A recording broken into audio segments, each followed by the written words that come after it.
बड़ी खबर की बात करते हैं। मुंबई के शक्ति मिल गैंगरेप में बॉम्बे हाईकोर्ट का बड़ा फैसला आया है। तीनों आरोपियों की मौत की सजा पर रोक लगा दी गई है। मौत की सजा को आजीवन कारावास की सजा में बदल दिया है।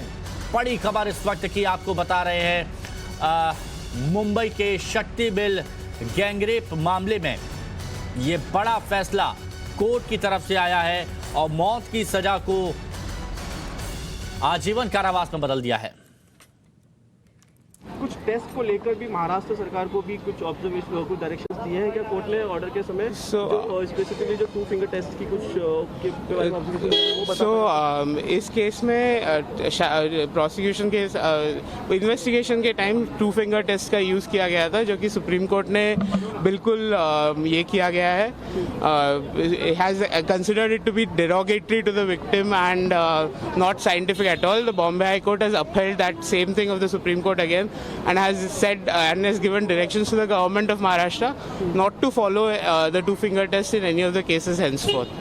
मराठीमध्ये सर मराठी सांगा. मुंबई हायकोर्टाने शक्ती मिल गँगरेप प्रकरणामध्ये निकाल दिलेला आहे. काय निकाल आलेला आहे? शक्ती मिल रेप केसमध्ये जे रिपीट ऑफेंडर्स होते त्यांना 376E प्रमाणे हमारी सहयोगी हमारे साथ में जुड़ी हुई है सांथिया। 2013 के शक्ति मिल गैंगरेप के मामले में बॉम्बे हाई कोर्ट ने अपना अंतिम फैसला सुना दिया है। क्या है इस फैसले में?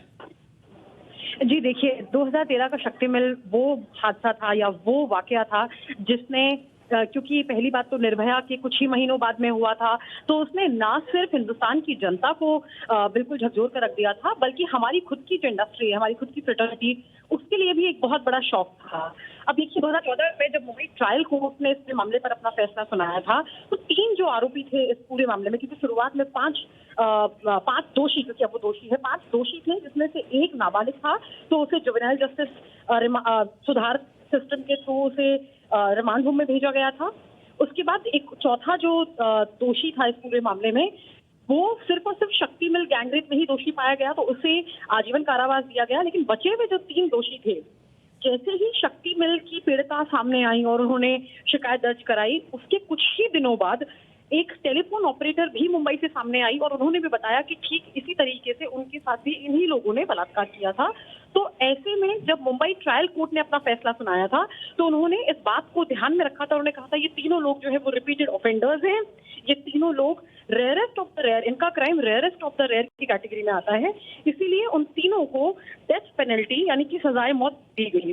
अब ये प्रोसीजर ये होता है कि कोई भी डेथ पेनल्टी ट्रायल कोर्ट के लेवल पे अगर दी जाए, तो उसके बाद में उसका कॉन्फर्मेशन किसी भी हाई कोर्ट से, क्योंकि जुरिसडिक्शन का जो भी हाई कोर्ट होता है वहां से उसका कॉन्फर्मेशन आना जरूरी होता है। उसके बाद ही वो प्रोसेस जो है वो आगे बढ़ पाता है।